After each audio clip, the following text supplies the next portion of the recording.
Magandang araw sa inyo, Idol. George Quiano here, the car loan expert. Tamang-tama, nandito ako ngayon sa labas. At meron din po akong opportunity na gawan ng content reviews. Ikutan po natin itong bagong 2025 Nissan Terra Sport na 4x4 automatic. Mga ka-idol, tamang-tama, 2025, may mga promo din po tayo ngayon. But before that, syempre, mas maganda, ikutan po natin yung unit for you, just in case na kung kayo po ay buying ng bagong SUV, marami po kayong pinagpipilian. Nandyan po ang Toyota Fortuner, nandyan ang Ford Everest, nandyan din po ang Isuzu MU-X. But syempre, hindi pa huli ang ating Nissan Terra, mga idol. Okay, ang price po nito, idol, ay nasa 2.4 million. At syempre, meron din po tayong promo. Sasamahan po tayo ng ating kaibigan. Ayan. Great Nissan Day po, Idol. Ayan, idol. Kung kayo po ay malapit somewhere in Marikina or along Sumulong po kayo, mga ka-idol, drop by lang po kayo sa Nissan Sumulong. Hanapin nyo po ang aking kaibigan dito na si Ian Sibatna. Pwede po kayo mag-ask ng test drive. Pwede po kayo magpakot sa kanya ng kung anong promo na meron po sa Nissan. Okay? At kung kayo po ay interesado, while viewing this video, pwede po kayong mag-comment sa video ito. Magpakot po kayo at pwede na rin po kayo mag-apply online. Okay? Idol, magkano ba ang price nitong natin, Nissan Terra na na 4x4? Nasa po, Idol? 2,469,000. Okay, meron din tayong 4x2 na variant. Just in case na gusto mo ng sport na Terra, you can choose the 4x2 and 4x4. Okay? Ang price po nito nasa 2.4 plus, and then we have a promo also. Yes, no? Magkano ba ang 20% down payment po? Meron tayong around 238,000 for 20% down payment. All in na? All in na po. That includes comprehensive insurance, chattel mortgage, 3 years registration, plus yung previous po natin sa dealership. Yes, correct. Okay, well, ang monthly niya for 5 years, nasa magkano, Idol? 50,153. Medyo mataas nga lang, mga ka-idol. Kaya kung medyo alanganin po kayo sa budget, pwede nyo namang bilhin through Bank PO. Magpa-compute po kayo sa inyong suking bangko. But mind you, mga ka-idol, pag sa bangko po kayo, medyo mas mataas po ang down payment. No? Roughly, mga nasa around 500,000 plus. While yung monthly, siguro more or less nasa 40,000 plus. A little bit, siguro mga around 5,000 difference siguro on versus the dealership, no. Okay? So, kung sakaling nagbabalak po kayo bumili ng Fortuner, MU-X or Ford Everest, try nyo na rin pong tignan muna ito, no, or i-test drive niyo ito, mga ka-idol, dahil ako wala talaga akong idea na it's quite surprising ang kanyang features. Although medyo high-tech na rin, pero hindi siya sobrang loud na high-tech. Okay? So, ikutan natin dito sa kanyang front fascia, mga Lodi. Ayan. So, ito po yung kanyang beam motion grill, no? Since na ito ay sport, matic blackout na po yan, mga Lodi. And then, all the way dito po sa kanyang front bumper, medyo nagustuhan ko po yung kanyang front bumper kasi mukha siyang si Optimus Prime. No, yung sa Transformer. And then also yung kanyang headlamps. Ito yung sabihin nating unique sa kanya, no, yung headlamps na meron siyang quad na cube na para siyang ano ba tawag natin dito? Para siyang projector headlamps na cube Quad type, LED. no? Quad pa siya, mga Lodi. So kapag ang ginamit mo is low beam, ito lang yung iilaw. Pag high beam, dalawa na. No? And then we have a LED DRL, and then putol po yan dito, then continuous. And then meron po siya ditong parang eyeliner dito. Parang singkit no? Okay? So ayan, balik ulit tayo dito sa harapan. As you can see, may makikita ka dito yung tawag natin character line sa kanyang hood. All the way dito sa kanyang beam motion grill. Din hati, ayan yung kanyang mga character lines. And then we have also the camera here for 360 purposes. And then for sensor, no?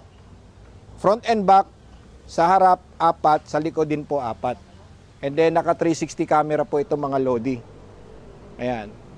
So, dito sa side, okay, side po natin, makikita po ninyo dito yung mga arches po niya. Ayan, very masculine.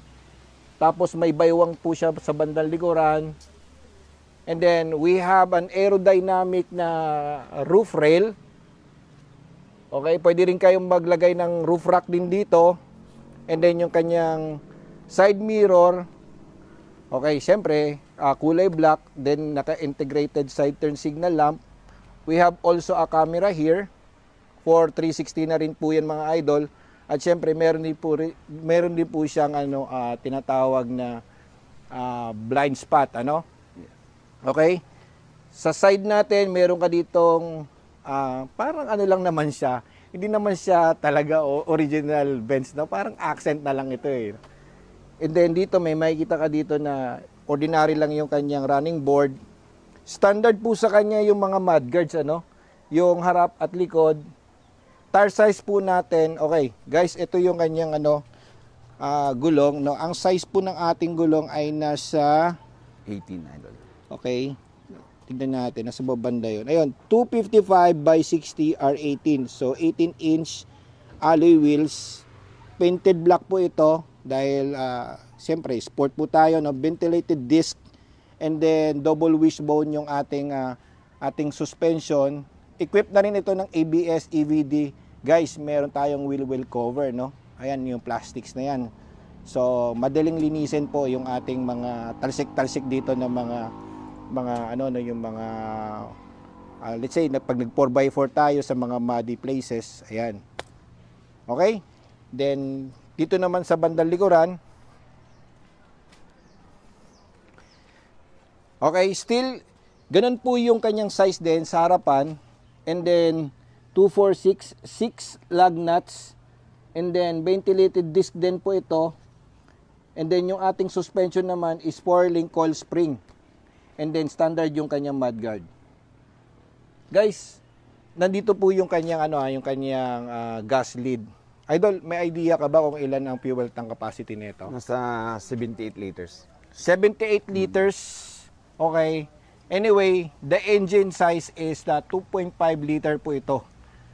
And then 178 horsepower at I think, tignan ko nga dito. 190 yan. O 187 pala, sorry. 187 horsepower to 190 at 450 Newton meter of torque. Okay? So, pakita ko muna sa inyo yung kanyang engine.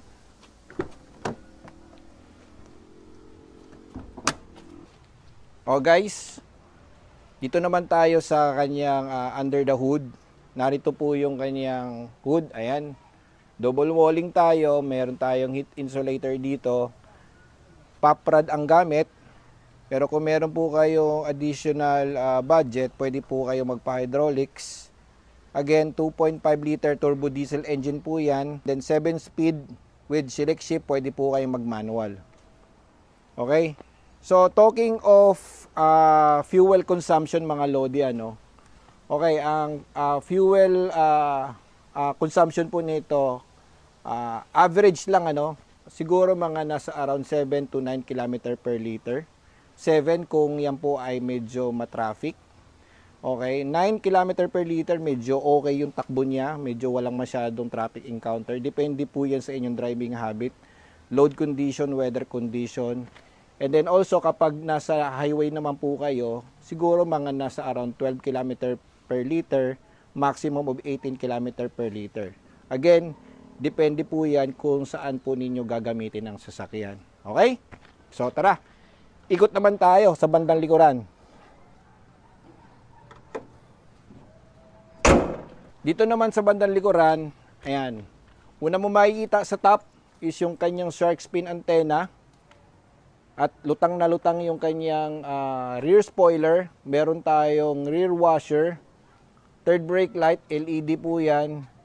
And I think this one is for rear cross traffic alert yata, no? Ito yung sensor niya. And then we have a depugger, tapos wiper po tayo. Narito po yung kanyang apron 4 lift gate. As you can see mga idol, oh, bold na bold, kitang-kita mo yung Terra dito. Para sa akin, very nice design po yan. Pati yung kanyang tail lamps. LED po yung tail lamps natin. Combination with bulb type signal lamp. Then sa baba, makikita mo dito yung 4-eye sensor. Ito po yung 4-eye sensor. And then, nandito po yung rear view camera po natin. And may abang din po tayo dito kung maglalagay po tayo ng additional na ilaw, ano? Okay? And then, sa baba, makikita mo dito naman sa underfloor yung ating spare wheel. Spare wheel po natin is still mag wheels din po yan mga Lodi. Okay? So, pakita ko sa inyo yung loob. Okay, manual po yung ating lift gate, ano? Ayan. So, madali lang po siyang ibaba. Narito po yung ating boot space sa bandang likuran. As you can see, medyo angat ito ng konti para makapaglagay po kayo ng another, kung meron po kayo ilalagay dito, let's say yung pang fishing equipment po ninyo, po pwede po, or any mga documents po pwede rin po. Okay? And then meron kayong hook dito, 12 volt socket. And then nandito po yung suksukan para maibaba po ninyo ang inyong spare wheel. Okay? Okay. So guys, dito naman tayo sa kanyang interior, ano. But before that, syempre, pakita ko muna sa inyo yung kanyang door handle. Okay, ayan. So may susi, meron kayong pipindutin dito. Narito po yung kanyang susi, mga Lodi, oh. Napakaliit lang, pwede mo ikwintas. Okay? At ito naman po ay painted lang, ano. Ayan. Hindi ko alam kung painted kasi parang parang sticker eh. Okay, driver side door panel. Ayan. Same lang din po ng design ito ng Navara, ano. We have here yung controls or yung functionalities po natin for door locks and unlock. Lock ng ating mga windows, and then power retract para sa ating side mirror. And then ito po ay leather, combination of premium plastic and leather with parang grayish na stitching, ano. And then meron tayo dito ang bottle holder. Speaker here, anyway, 6 speakers po ang meron dito sa ating Nissan Terra. Okay? Then as you can see, tingnan nyo yung kanyang dashboard. Yun ang pinaka gusto ko dito dahil malinis, straight line lang, madaling linisin. Okay? And then pagdating naman sa steering wheel, tingnan nyo mga Lodi, oh. Ayan. Wrap ito ng leather, 3-spoke, D-shape, very sporty. Nandito na rin yung controls para sa ating odo, yung ating yung ano ba tawag dyan, yung cruise control, infotainment natin. Narito naman yung para sa ilaw, and then bukasan ng ating fuel, tapos parking. Ayan. Okay? Then pagdating naman dito sa ating upuan, ito yung tinatawag po nila na zero gravity na upuan. Ayan. Bakit kaya tinawag itong zero gravity? Maybe it's because yung kanyang mga yung pagkaagawa nitong mga na hindi siya masyadong yakap sa inyo. Ang napansin ko lang dito is kahit mataba ka, hindi ka mahihirapan pag umupo rito. Feeling ko makakatagal ka dito ng for how many hours sa long drive. Anyway, power po yan dito sa ating driver side. 10-way po ito mga Lodi, ha. And then equipped din na rin po tayo ng 6 airbags, no? Dual airbag in front, and then we have also a side airbag sa upuan natin, and also the curtain airbags. Ayan. Okay? And then pagdating naman dito sa kanyang, tara, pasok tayo. Buksan ko na rin. O Lodi, tignan ninyo. Okay, 7-inch instrument cluster. Okay. Itong ginagamit ko is test drive unit only. Ayan. Napakaganda po ng kanyang analog. 8-inch touchscreen infotainment po tayo with Apple CarPlay, Android Auto, Bluetooth function. And then ito po ay leather. Narito po yung ating air vents. And then yung hazard light po natin, air vents here. And then meron tayong mga accents din dito. Like this one. Hindi naman siya masyadong obvious, ano, parang mukha po siyang metal. Itong metal finish. And then dual zone yung ating climate control. Okay, bubuksan mo lang itong ano natin. Ayan mga lodi. Naalang natin ng konti. Ayan. So, pag Nissan, siyempre, matic po yan na malakas ang aircon. Nandito po yung controls. Unlike po sa iba na nandito, medyo nakakalito, no? And then, meron tayo dito wireless charging. Make sure na ang inyong phone ay compatible po dito. Yung stick shift po niya, ang kagandahan po dito ay medyo maliit lang. Ayan. So, pwede kang select shift, pwede kang manual up to 7 speed. At meron tayo ditong pinipress just in case na may sasakay po doon sa third row seats. Fold and tumble po yan. So, kung sasakay po ang inyong mga kiddos at inyong yaya, pwede mo nang kantiin ito para matik na kagad, wala nang bababang driver para iano yung upuan, ano. And then electronic park brake, no, parking brake. Ayan. So, see, tapos yung ceiling po natin, LED yung ilaw natin. Meron tayo dito lagayan ng shades. Okay. Ayan yung dome lights po natin sa gilid. And then we have individual air vents. Okay, pogi nun ah. Side view mirror natin. Ayan. So every time na magano po kayo, magre-reverse po kayo, ititilt nyo lang ito. Ayan. See? Okay, tapos meron pa kayong another switch dito para makita po ninyo yung mga bandang side dito or bandang side dito. And then we have individual grab handle for both pillars. And then grab handle din dito sa mga passengers. Okay? So, ikot naman tayo sa bandang likuran. Okay?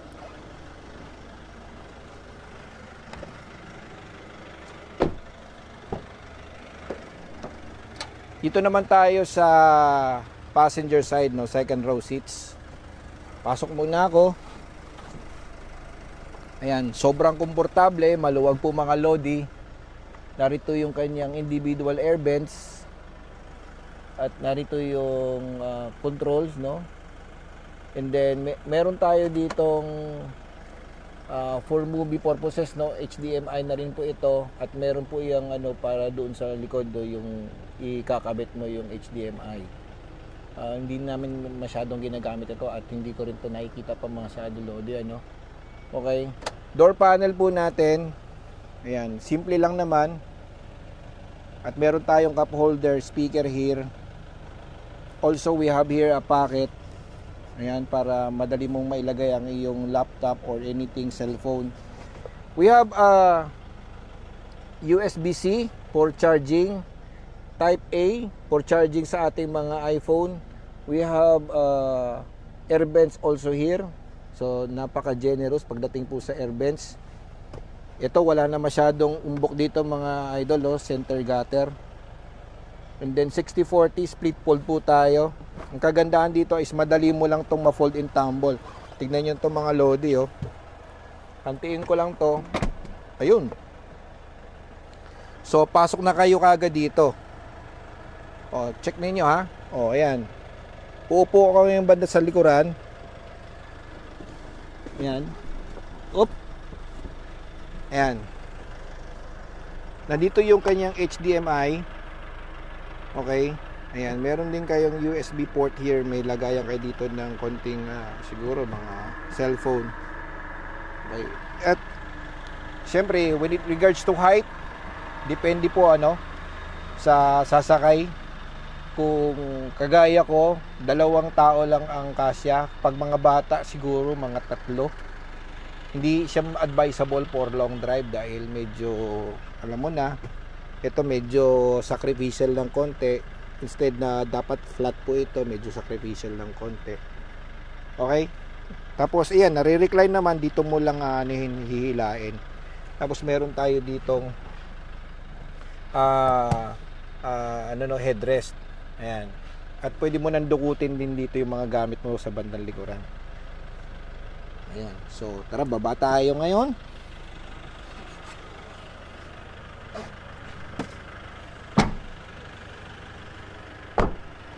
Ayan. O, tignan nyo mga idol, o. Ano sa tingin nyo? Okay ba? Bagay ba sa akin, mga lodi? Kung sakaling manalo ako sa loto at may pambili ako nito, bagay ba? Ayan, tara, idadrive na natin to. Pasok! Ayan guys, iti-test drive na natin tong Nissan Terra. Tignan natin kung ano yung feel, no? Ikaw Lodi, ano sa tingin mo? Okay ba ito? So, lagay ko lang sa reverse. Pindutin ko yung parking brake. Okay, as you can see mga Lodi, no? Ayan, makikita niyo yung 360 camera niya. Kita mo yung surroundings. Ayan, both sides, kita mo. Okay? So, pwede mo tong i-ganon. Ayun, para kita mo ng konti. O, di ba? Ano ba?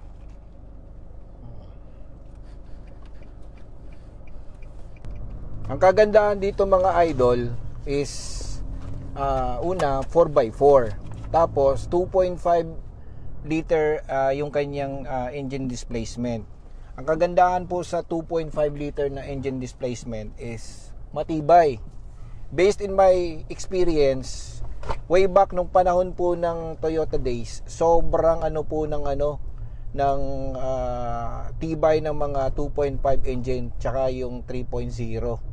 So sino-sino ba ang may 2.5 ngayon? Gaya nito, Terra, yung Navara, naka 2.5 liter engine, tapos yung yung Isuzu MU-X, ayan, 3.0 engine, very reliable engine yan mga Lodi. Pagdating naman sa 2.0, gaya po ng Everest, well, okay naman, pero hindi ko pa siya masyadong ganun ka-tested for how many years. Ang napansin ko lang, may konting lag sa unang unang buwelo. Kumbaga may ilang seconds na medyo konting lag. Kapag dumating naman dun sa peak niya, okay na. And kita nyo naman paakyat yung mga inaano namin, pero kayang-kaya ng makina, hindi hirap mga Lodi. Bali ang ko lang is gradual lang yung apa ko, pero kayang-kaya po ng makina. Tapos when it comes to tagtag, okay lang, hindi ko siya ramdam na talagang sabihin mo matagtag. Okay naman siyang manakbo. Mamaya kapag medyo meron tayong open space, banat natin ng konti, tignan natin kung gaano kalakas yung power niya Ayan. Aircon, mga Lodi, tignan mo, nasa 1 lang kami pero malamig, tirik ang araw. Kita nyo naman, di ba?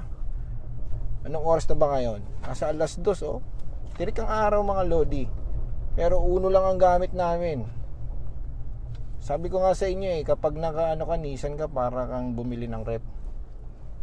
Nandito po kami sa Fortune, Marikina. Shout out sa mga taga Fortune dyan. Please subscribe to my YouTube channel, The Carlon Expert. At huwag nyo na rin kalimutang dumaan sa Nissan Sumulong. Ayan, hanapin nyo ang aking kaibigan doon. Ayan, medyo maliit lang yung daanan dito. Meron kasing mga SUV na pag dumaan kaya sa lubak, medyo maalog. Pero ito guys, tama lang, hindi naman siya sobrang maalog. Gaya po ng nasa harapan ko, yan, medyo maalog ng konti yan. Ayan. Lakas guys, oh.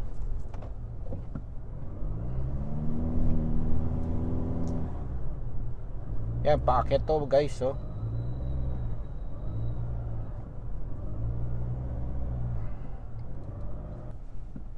Ito yung sinasabi ko sa inyo guys na pag Tera ang gamit mo, medyo walang annoying space dito na na parang alam mo yung mga nakaumbok para sa infotainment, mga maraming bako-bako, yan, napaka linis po. Except lang yung makikita mo yung doon sa kurba ng kanyang hood, pero feeling ko mas mas mukha siyang aggressive kapag merong ganyan, mas mukha siyang muscular. At speaking of visual, maganda naman yung visual niya. Ayan. Ikaw bro, ano sa tingin mo? Okay ba? Okay, idol. Talaga? Baka naman ayahin mo lang kami ha. Tested. Oh, guys, bago po kayong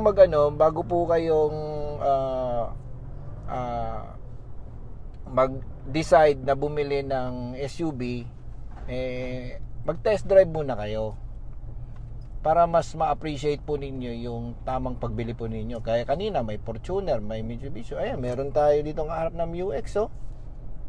Oh. Masarap yung niya, yung kanyang handling, maganda. Yung steering niya malambot. Ano ba to? Electric power steering, brother? Hydraulic. Hydraulic to? Pero parang electronic Tapos ayan D-shape, masarap hawakan. Ayan guys, maliit lang yung niya, kanyang manibela. Dire-diretso lang tayo, sir. Yes, idol. Yun. Meron din pala itong tinatawag na Nissan Intelligent Mobility. Ano ba yung meron doon, brother? Pakisabi nga. Ayan, yung mga features niya, idol. Oo, gaya ng 360 camera, intelligent rear view, mirror. Oo, ito forward, ito nga yun, di ba? Forward collision, warnings. Okay. Emergency brakes system. Okay. Tapos? Lane departure warning. Okay. Mga basic lang yan, idol. Lane departure warning pag nawala ka doon sa lane. Sa lane niya. Oo. Intelligent driver alertness. Oo. Maglalabas na icon dyan, idol, pag medyo sumisigsag tayo. Ganon. Diretso blind tayo. spot warning. Kunwari, di ko daw hawakan to. Tingnan natin kung di ba tayo. Diretso lang tayo. Yes. Ayan. We also, idol, meron tayong rear cross traffic control. Traffic alert. Traffic alert. Yan naman kapag umatras ka at may tao sa likod, no? Yes, idol. Ayun. Saan tayo? Kaliwa, kanan? Kanan, idol. Ayan. Meron din po tayong hill descent control. Meron tayong hill start assist. Yan, sakaling nakahinto po tayo tapos naka-incline. Meron din tayong hill descent just in case na stiff yung pababa natin. Hindi mo na kailangan tapakan pa ang brake, pabayaan mo na lang siyang mag-regulate ng speed. Depende po yan kung gaano kataas po yan, Ayan.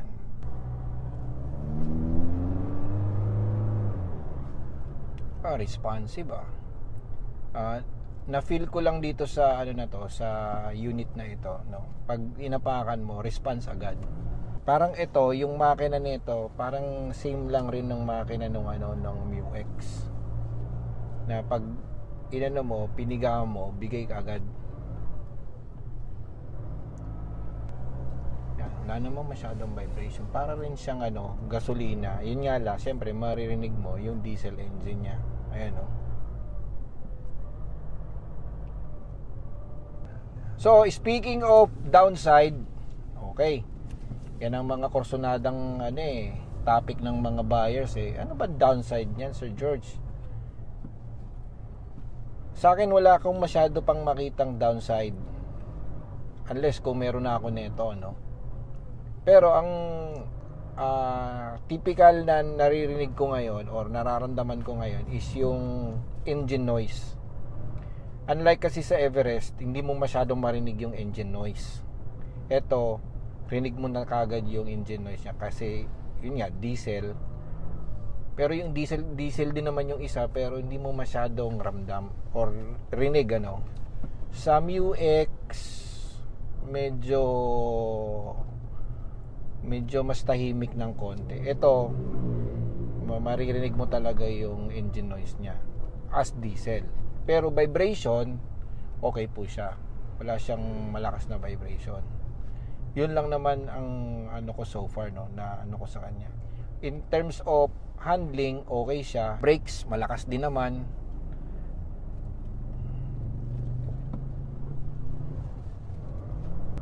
Ikaw, Idol, anong ano mo dito? Anong assessment mo rito? Based doon sa mga experience mo doon sa mga customer mo. Ano yung mga common na ano nila, sinasabi nila?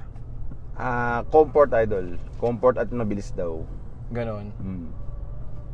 Tsaka maluwag. Oo nga, maluwag talaga yung ano Maluwag, niya. sobrang luwag. Oo, yung Okay. kanyang legroom. Tsaka yung upuan niya, paano siya, spacious. Hindi yung masyadong yakap na yakap sa'yo yung kanyang upuan, ano. Mas tipid rin daw to, Idol, sa gas kumpara sa ibang ka-level niya. Sa ibang ano, mas matibid sa diesel kumpara doon sa iba. Sa diesel. Oo. Mas matipid.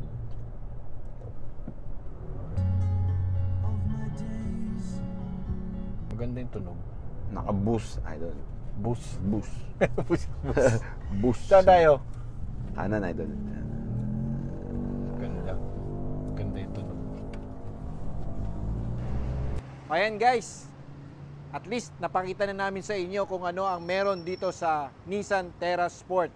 Okay?